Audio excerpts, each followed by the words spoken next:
On ollut vähän huonoa tuuria, mutta nyt kun poikaa jututin tuossa, niin meinaa sitten kelkka toimii, kun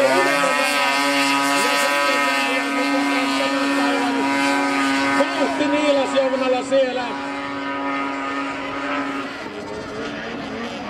Alusta päätellen ainakin, niin siellä mennään lujaa täysiä ja vähän vielä päälle.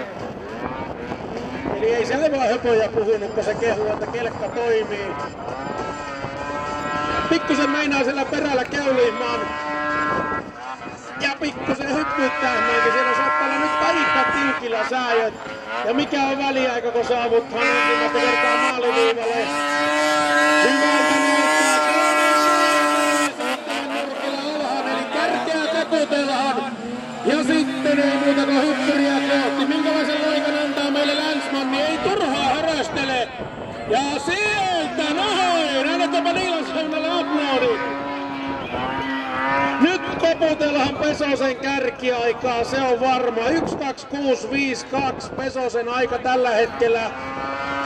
Ja tällä hetkellä 20 sekuntia aikaa Niilasjounalla siellä tulla maaliviivalle ja ottaa kärkipaikka haltuun. Miten käytiin, riittääkö aikaa?